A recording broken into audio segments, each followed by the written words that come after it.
Thank you for listening to the Matt's Movie Reviews podcast, available on iTunes, Spotify, Podbean, and Stitcher. Also, please follow Matt's Movie Reviews on Facebook, YouTube, Parler, and Instagram. And of course, be sure to visit www.mattsmoviereviews.net for the latest reviews, top 10 lists, and more. Now, on to the show.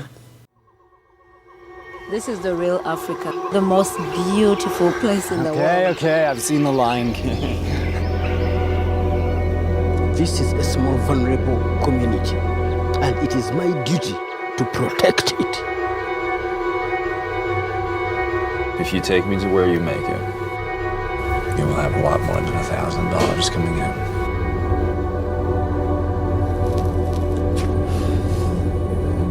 in. This drug is insane. You see your own future.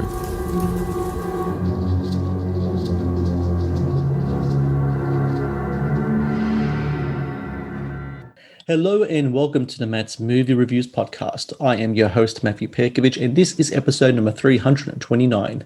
Out now on digital in the UK and releasing the 16th of April in the US is Imperial Blue, a crime drama in which an American drug runner makes his way to a small village in Uganda to find a sacred blue herb that, when consumed, grants the user visions of the future.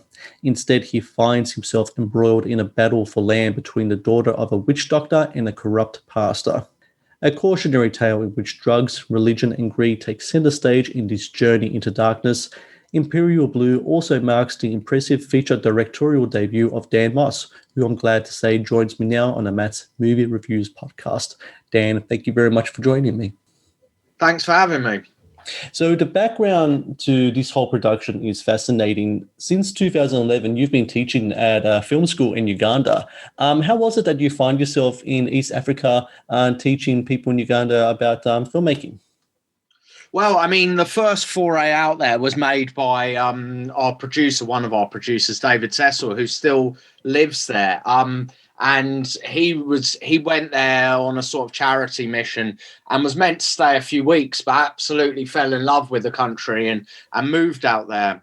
Me and him have been working on various projects for over 25 years now. We started off making music together and putting on some events, and then got more and more interested in film. So as soon as he was set up there, he was like, Dan, you've got to come out here. The locations are amazing, and just people are really hungry to learn about film and make film. And so first opportunity I had, I went out there and stayed for a few months and taught a semester there. At what point did the idea for Imperial Blue come into play around this time? So it was a number of years later that after we'd made a short there and started working on some projects, that Imperial Blue came about. Originally, we were going to create a film faculty as part of a university that was going to be set up in Nyagatare in neighbouring Rwanda. When that fell through, we were still intent on teaching, and felt that what the students really needed was an opportunity to learn on set, because there's so few productions going on there. This sort of dovetailed with mine and David's ambitions to make a feature. And being really interested and excited by thought-provoking sci-fi and magical realism, I was intent on finding an idea that would work there, but would use practical effects, because I absolutely hate, it's one of my biggest bugbears, is really bad CGI. Yeah. I think it totally brings down a film, you know? Yeah. Absolutely. No, that's something that really bothers me too. But it's really cool to see lately. I don't know if you've noticed as well, that a lot of productions are going back to more kind of practical effects with some of their work.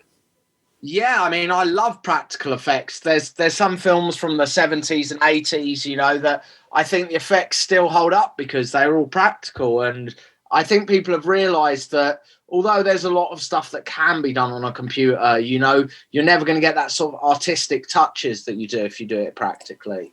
Something I really appreciate about Imperial Blue is that it's an original story. How important was it to kind of stay away from I don't want to put too many kind of stereotype on what type of films come out of Uganda, but it seems like most of the time it might deal with politics or perhaps with poverty. Your film kind of touches on both, but this is more of an original story. How important was it to get that aspect down, as opposed to kind of going back to the norm of what a film might look like from Uganda? Oh, it was very important to us, both in the writing and the production of the piece. The last thing we wanted to do was create this, a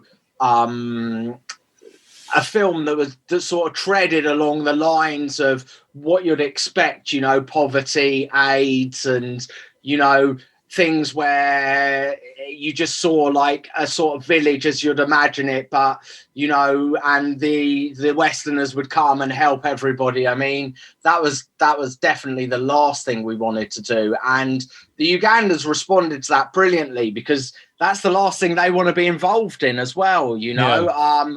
This idea of cinema pushing the idea of the white savior is something I think we've all had enough of. Independent films usually are a struggle to get made, and I'm just curious about making a film in Uganda. I know there are many talented filmmakers. You will have worked alongside them. You will have taught many of them, and a lot of talented crew. But is there necessarily a film industry over there? It's burgeoning, it's they're starting to get stuff going. So, they make a lot of their own TV, a lot of soap operas. So, they've got people going out and shooting stuff, and they've got like people coming up now who wanting to make things that are a bit more experimental. They obviously get lots of sort of charity films that they make money from. So there is a small industry, and they occasionally have Hollywood productions like Queen of Catway that was executive produced by Disney, or going back a few years further, Last King of Scotland. So, they get these sort of bigger productions coming in, and then they're doing their TV stuff. So there is stuff happening, but, like everywhere, independent cinema is sort of the last thing that gets going. What are resources like over there in regards to film equipment, etc.? Are you able to access the things needed to make your film work, or do you have to kind of like import things back from the UK, for example? It depends what you want, really. So there's a great rental company in Kampala called Cams and Grips that's run by a Belgian guy who lives there permanently now. So you can get sort of Red cameras, some lenses. In terms of camera kit and sound kit, like Lavelle mics and stuff, it's kind of all right. But when you start to move on to lights, it becomes very difficult. And it was cheaper for us to pay for a mate of ours to buy lights here in the UK, put them all in a bag and bring them over there than hire them from a company for 6 weeks. Wow. I'm sure you didn't expect that to be the case. Yeah, I mean, there's certain things that you like that you get there and you're like, how come they haven't got this, or how come they don't think about that? But then there's other massive boons there that you wouldn't get anywhere else, so swings and roundabouts. I want to talk about the casting of the film, and the first actor I want to talk about, and forgive me if my pronunciation is wrong, Esteri Tebandeke, is that correct? Yeah, that's good. Good Excellent. pronunciation. She plays the role for what I mentioned in my summary, the daughter of a witch doctor who just passes away. She has this land that a corrupt pastor is trying to take off her. I thought that she was absolutely fantastic in the movie. My favorite performance, hands down, in the role in the film. What was it like casting her? Did you know of her work beforehand? And did you work with her at the film school, for example? So I knew that I needed someone very good for the role of Chisachi. She's the sort of moral and emotional center of the film in many respects. And the acting talent there is actually very good, far higher than I ever expected. They do a lot of theatre stuff as well as this sort of TV stuff I was talking about earlier. But she was very difficult to cast, and I saw a lot of actresses.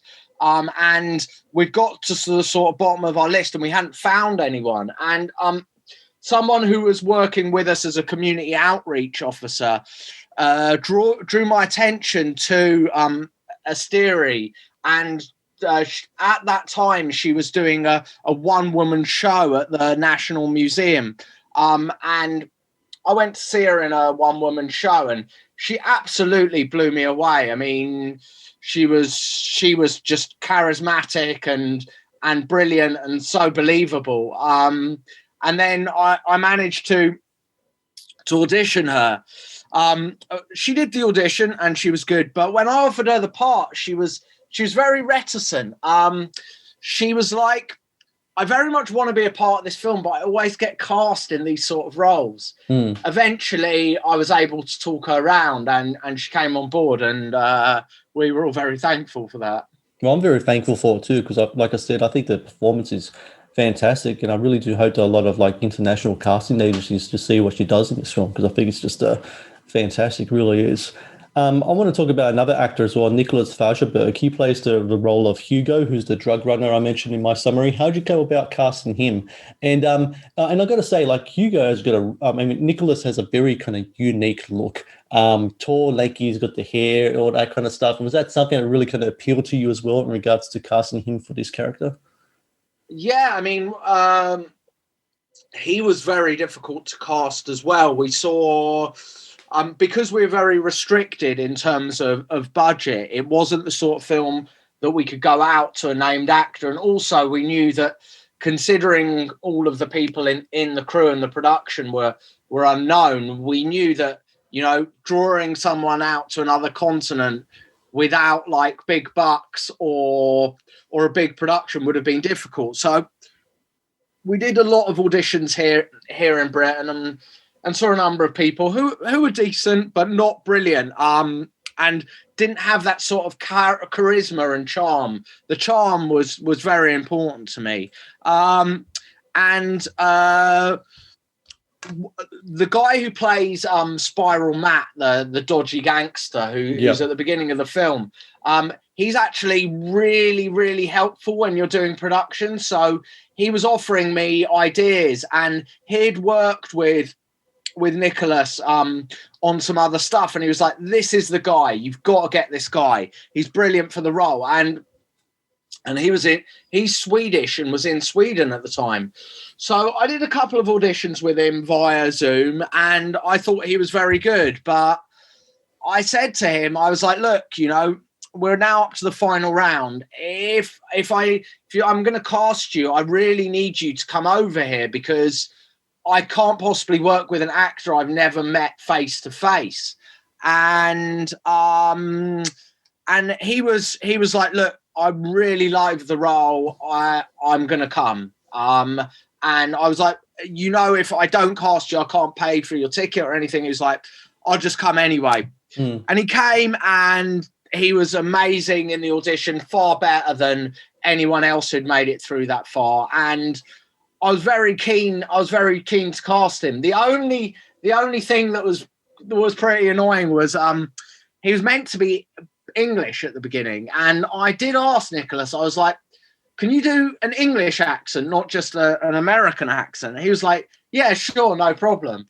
And then once I'd cast him, he turned around to me and said, look, you know, I've lived in LA for like 2 years, so an American accent's fine, but I'm never going to be able to pull off an English accent. And me and the producer, David Cecil, we were like, oh, bollocks. And so we had to sort of rewrite all the bollocks and in the script and change everything so that it didn't have that sort of Englishness to it. And that was slightly annoying, but he came through in the end, so that was good. I'm going to ask, the thing that brings all these characters together is this flower, Bulu. Is there any significance to the color blue when it comes to your movie, or is that something that's just kind of, just kind of came about?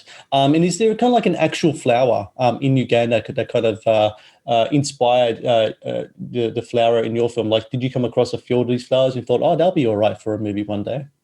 No, I mean, I guess the idea of blue sort of permeates through cinema as this color that's connected to the future.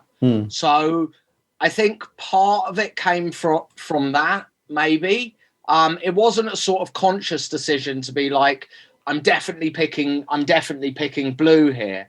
Once we'd picked the color, though, me and the DP worked very hard to try and pull it out of any other scenes that we had in the film, so that when you saw it on screen, the blue, it would pop out. And we were reasonably successful in that. Sometimes it was just too difficult.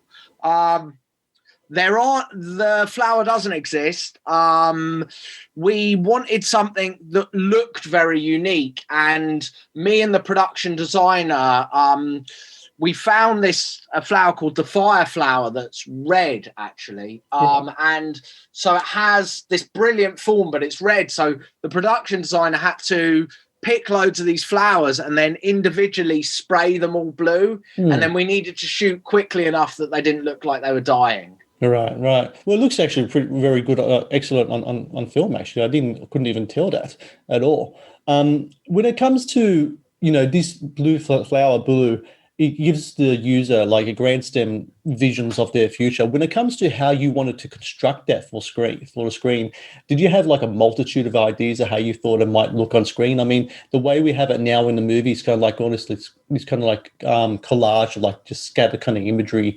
Did you kind of like go through like different type of ways that it could look on screen, in considering kind of like, budgetary restrictions and such? Is that an easy thing to do, trying to put together what a vision of the future might look like for your movie?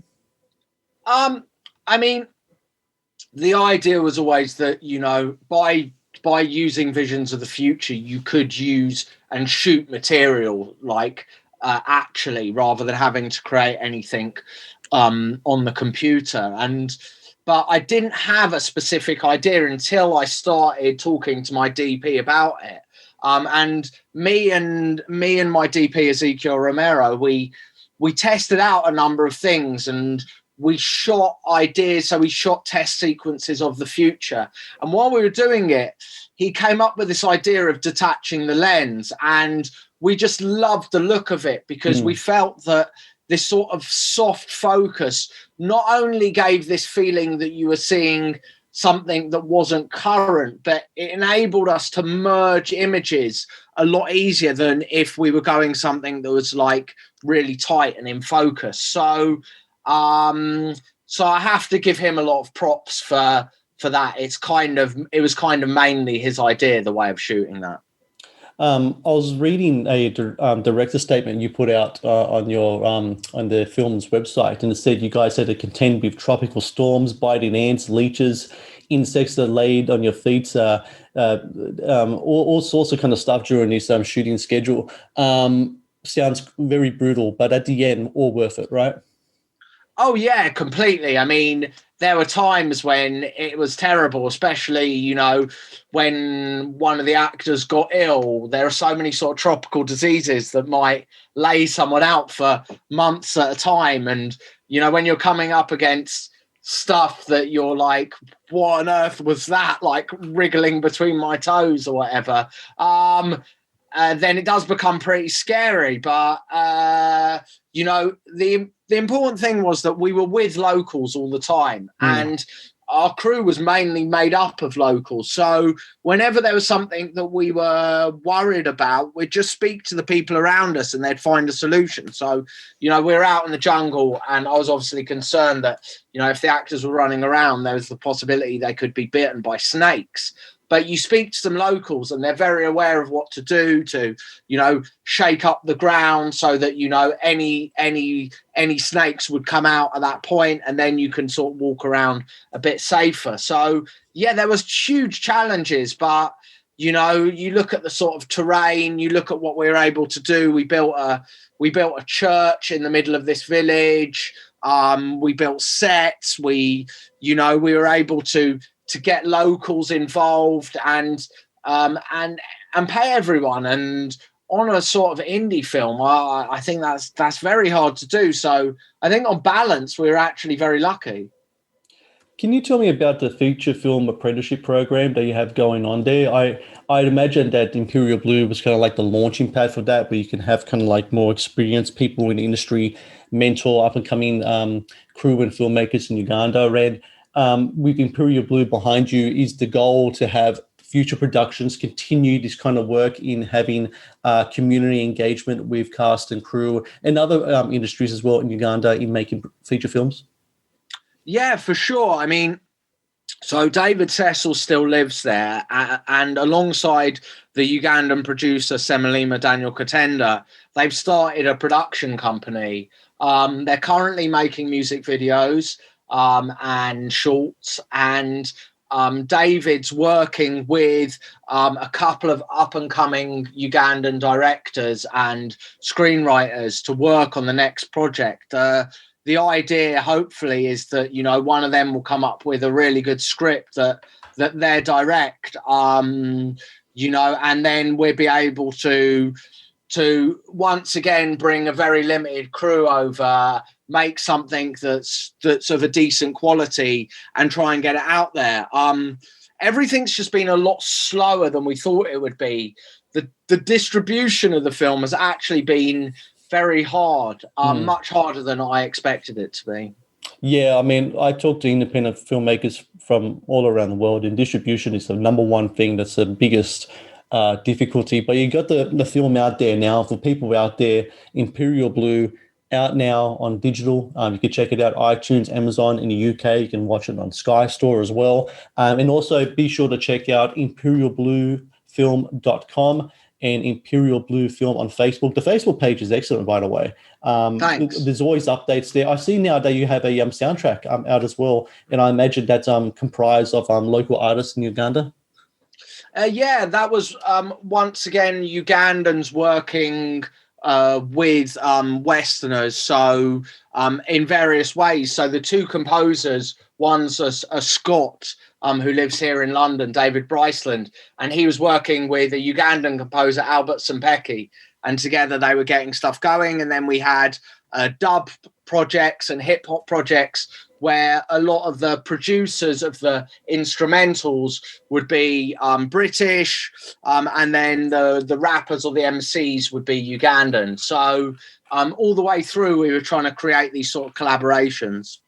Well, it's really impressive Facebook page there, always up to date. So people, please do check it out, and make sure you check out the film as well, Imperial Blue. And Dan Marcel, congratulations to you in regards to the film, and best of luck in the future, especially everything that you and your production partners are doing in Uganda. It's really inspiring stuff. So thank you very much. Thanks a lot, Matt.